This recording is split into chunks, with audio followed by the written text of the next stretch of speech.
आज dimensional analysis का lecture number 4 है। इसमें हम कुछ मिसलेनियस प्रॉब्लम करेंगे। कल हमने लेक्चर नंबर 3 में डायमेंशनल एनालिसिस के एप्लीकेशंस किए थे, जिसमें हमने इक्वेशन को चेक किया था करेक्ट है या नहीं। दूसरे एप्लीकेशन में हमने फार्मूला एस्टेब्लिश किया था और तीसरे एप्लीकेशन में गिवन वैल्यू को एक सिस्टम से दूसरे सिस्टम में कन्वर्ट किया था। आज हम कुछ प्रॉब्लम्स करेंगे जो मेनली इस चीज पे बेस्ड होगी कि like physical quantities can be added और सब्ट्रैक्टेड। इसी पे बेस्ड कुछ क्वेश्चंस होंगे, देखते हैं कैसे करते हैं। ठीक है ना। क्वेश्चन नंबर 1,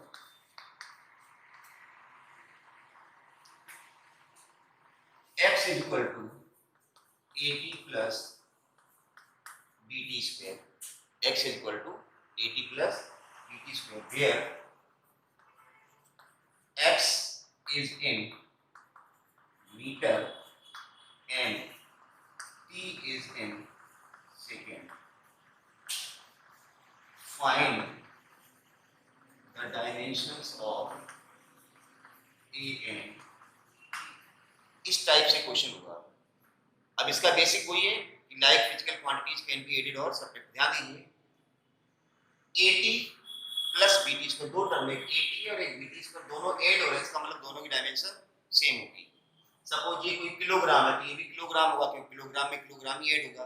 अब दूसरी बात, अगर ये दोनों सेम है तो दोनों के एडिशन से जो तीसरी चीज मिलेगी वो भी तो सेम ही होगी ना। ऐसा तो नहीं हो सकता कि 5 kilogram plus 2 kilogram is equal to 7 metre, never possible. तो इसका मतलब ये हुआ किसी भी इक्वेशन में जितने भी टर्म होते हैं, एक टर्म कह रहा हूं लेटर नहीं, ये टर्म है, इनको जोड़ने से तीसरा टर्म बना है, सारे टर्म की डायमेंशन सेम होगी।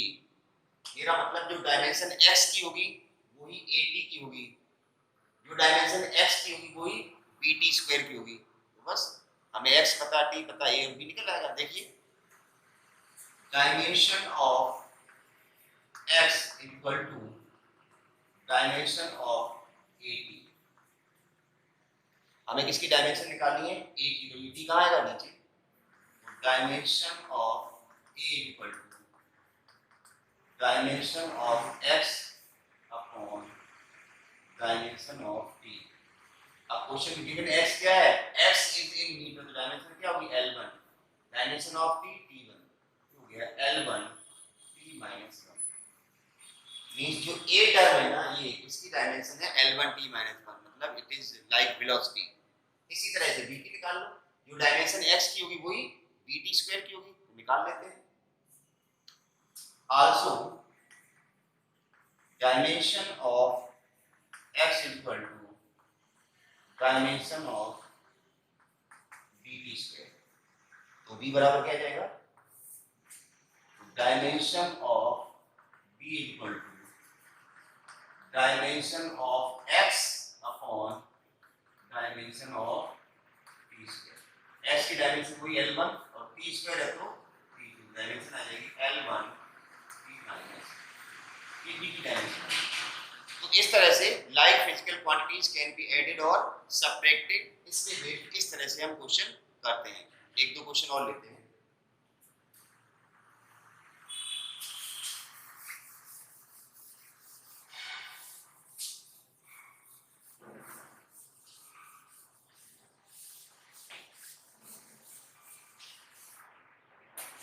क्वेश्चन नंबर 2 देखिए, p plus a upon b square b minus b equal to r2। ये एक्चुअली रियल गैस इक्वेशन है। यहाँ पर p, b और t हमें पता है क्या होता है। p होता है प्रेशर, b होता है वॉल्यूम और t होता है टेम्परेचर। r गैस कांस्टेंट लिख देता हूं, gas constant. Find the dimension of a and b। Find the dimension of a and b। कुछ नया नहीं करना है। ये प्रेशर है और उसमें ये टर्म ऐड हो रहा है, तो हमने भी क्या बताया था, प्रेशर में प्रेशर ही ऐड होगा। ये वॉल्यूम है, लिखा ना अभी वॉल्यूम, वॉल्यूम में से अगर कोई चीज सब्ट्रैक्ट हो रही है तो वॉल्यूम ही सब्ट्रैक्ट होगा। ऐसा तो नहीं हो सकता इसने वॉल्यूम में से इतनी लंबाई कम कर दूं, नहीं। Like physical quantities can be added और सब्ट्रैक्टेड, तो बस सीधा लगा दो, जो डायमेंशन इसकी होगी वो इसकी, दोनों ऐड हो रहे हैं ना term. Dimension of P equal to dimension of A upon B square. हमें किसकी निकाली, A की, B स्क्वायर कहाँ जाएगा इधर, डायमेंशन ऑफ A बराबर dimension of P into dimension of B square. P की डायमेंशन, P क्या है, pressure, m1 L minus 1 P minus 2। Volume की डायमेंशन, वॉल्यूम क्या होता है, मीटर क्यूब L क्यूब, और डायमेंशन है तो आपको स्क्वायर लिखना है, V स्क्वायर, V का मतलब है L क्यूब और उसका स्क्वायर L6। L क्यूब का स्क्वायर किया L6 है, ठीक है ना। ऐसा मतलब ना L क्यूब का स्क्वायर करो L की पावर 9 लिख दो, स्क्वायर का मतलब मल्टीप्लिकेशन है, और मल्टीप्लिकेशन पावर 8 होती है, 3 और 3 और 3 6 होगा। m1 L5 माइनस 1 प्लस 6 और P माइनस 2 की डायमेंशन आ गई। इसी तरह से B की निकालें, जो इसकी हुई वो इसकी होगी। Dimension of V equal to dimension of B, तो B की डायमेंशन क्या है, L क्यूब, आ गया ये। तो इस तरह से हम किसी भी अननोन की डायमेंशन फाइंड आउट कर सकते हैं। और क्वेश्चन देखते हैं।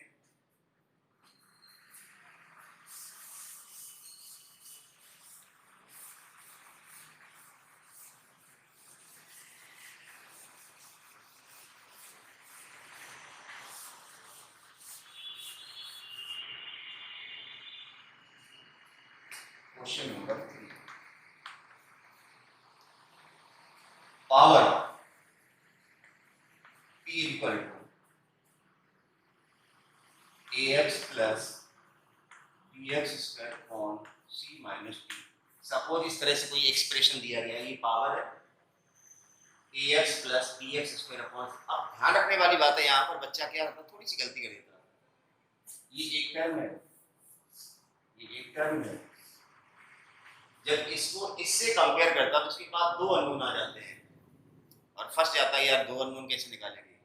तो आपको यहाँ पर ये ध्यान रखना है, ये जो c माइनस टी लिखा है, c माइनस टी, इसका मतलब ये दोनों सब्ट्रैक्ट हो रहे हैं, इसका मतलब जो डायमेंशन c की होगी वही t की होगी ना। तो t क्या है, टाइम है, तो डायमेंशन c की अपने आप ऑलरेडी यहाँ पर नोन है, इसलिए जब इसको हम इससे कंपेयर करेंगे तो हमारे पास अननोन b रहेगा, c की डायमेंशन हमें पता है। देखिए x मीटर में है, यहाँ t सेकंड में, और p तो पावर लिखाइए। Find dimension of a b and c, find dimension of a b and c। तो c की डायमेंशन हमें याद उसी रही है, c की डायमेंशन क्या है, t1, c minus t, minus हो रहा है इसका मतलब दोनों सेम टर्म होंगे, तो c की डायमेंशन क्या मिलती है हमें, t1। अब चलिए वही कॉन्सेप्ट लगाना, जो डायमेंशन इसकी होगी वो इसकी होगी।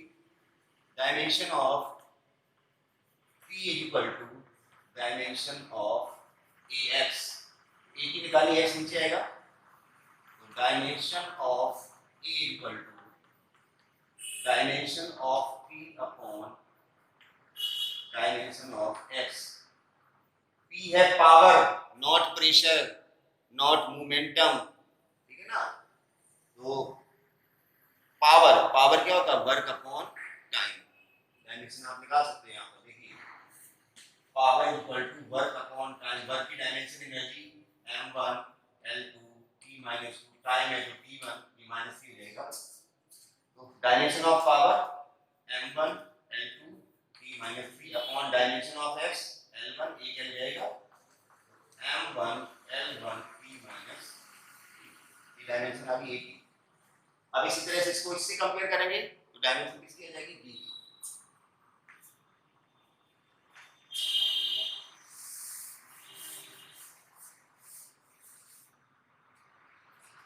Dimension of p equal to dimension of bx square upon c minus अब देखिए पी की डायमेंशन हो रही m1 l2 p minus three equal to B की हमें निकालनी है अननोन है एक्स स्क्वायर मतलब एल स्क्वायर। हमने बी को निकालने के लिए रूप को ट्रांसफर नहीं किया, डायरेक्ट डायमेंशन लिख देते हैं, कोई फर्क नहीं पड़ता चाहे जैसे निकालो, मतलब एक ही है। बी की डायमेंशन निकालने बी अननोन है एक्स स्क्वायर मतलब एल स्क्वायर हो गया, पास में लिखिए थोड़ा।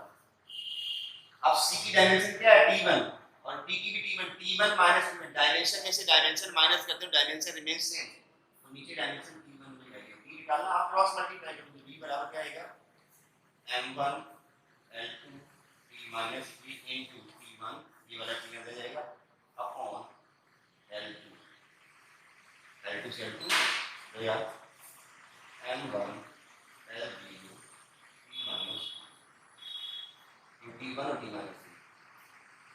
तो इस तरह से like physical quantities can be added और सब्ट्रैक्टेड, हम इस तरह से क्वेश्चन करते हैं। कुछ और टाइप के question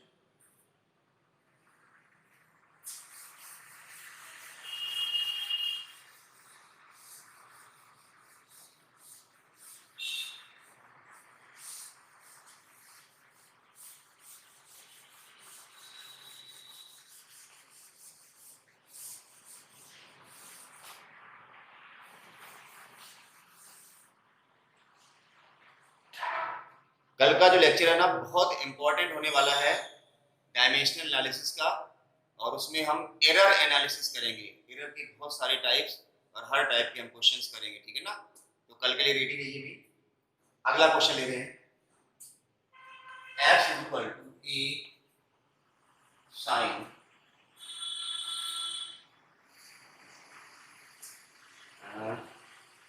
at plus dt square like this, हमने कुछ लिख दिया ऐसे करके। ये एक एम्पलीट्यूड है और x भी कोई डिस्टेंस ही है। हमें डायमेंशन इसकी निकालनी, p टाइम है, ये p टाइम है। Find dimension a and b, find dimension of a and b। देखिए साइन थीटा, थीटा क्या होता है एंगल, और angle dimension less physical quantity है। साइन के आगे जो भी लिखा है ये ट्रिग्नोमेट्रिक रेशियो होता है साइन थीटा, उसकी डायमेंशन कितनी होती है 0, मतलब ये थीटा है, एंगल की जगह ये टर्म लिखा है मतलब ये भी एंगल और ये भी angle, angle plus angle equal to angle होगा ना, तो ये टर्म भी एक एंगल है और ये टर्म भी एक एंगल है, इसकी भी डायमेंशन 0 होगी, इसकी भी डायमेंशन 0 होगी, हमारा काम बन गया ना। एंगल की डायमेंशन 0 होती ना, तो देखिए AD क्या है एंगल, भाई साइन के आगे का ये पूरा एक एंगल है, तो एंगल में दो टर्म है तो दोनों एंगल ही होंगे ना, angle plus angle equal to angle, ऐसा तो नहीं सकता ये लेंथ आ जाए।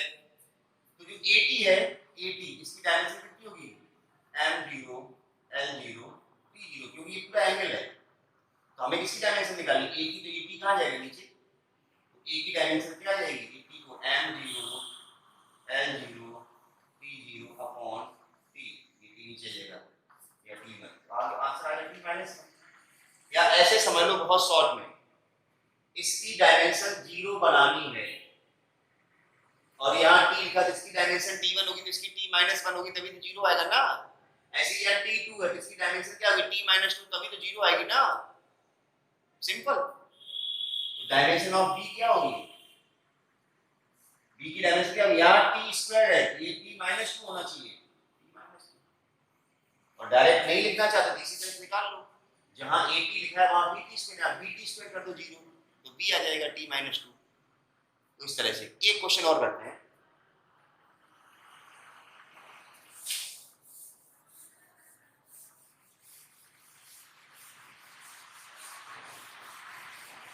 देखिए वीडियो को सिर्फ सुनना नहीं है, कॉपी पेन लेके बैठना है, आपको लिखना भी है, और जो क्वेश्चन कराए जा रहे हैं एक सिंपलर एग्जांपल है, आपको इस तरह के बहुत सारे क्वेश्चन आपकी टेक्स्ट बुक में मिलेंगे, उनको करने की प्रैक्टिस करो, ठीक है ना।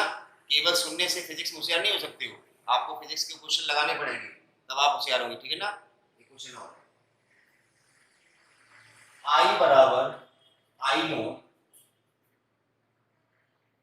e to the power minus, या q का लेते हैं चार्ज का लेते हैं, चार्ज की डायमेंशन में आपको बताइए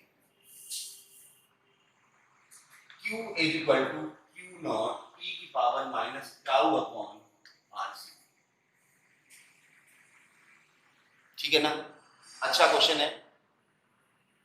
फाइंड डायमेंशन ऑफ टाउ।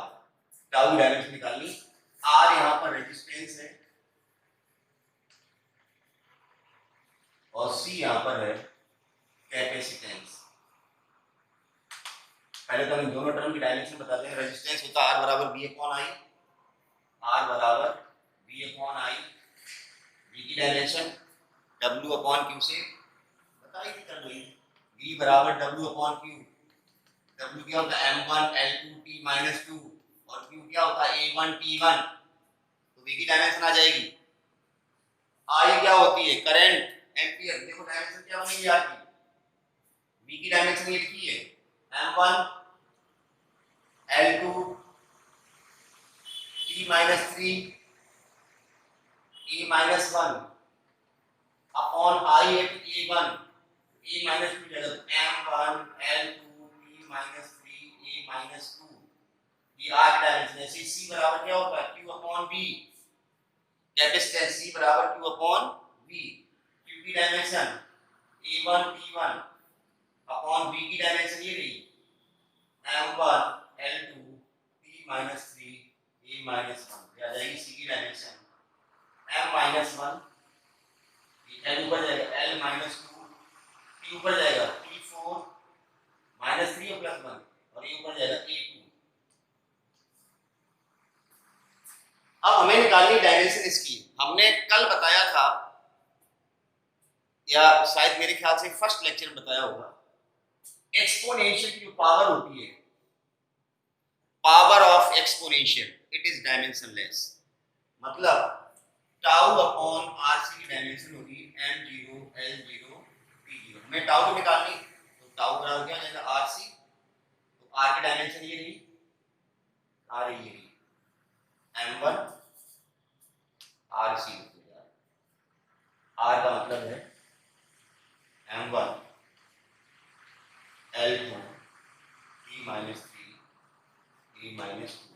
ये R हो गया। C M minus 1 L minus 2 T4 और T2।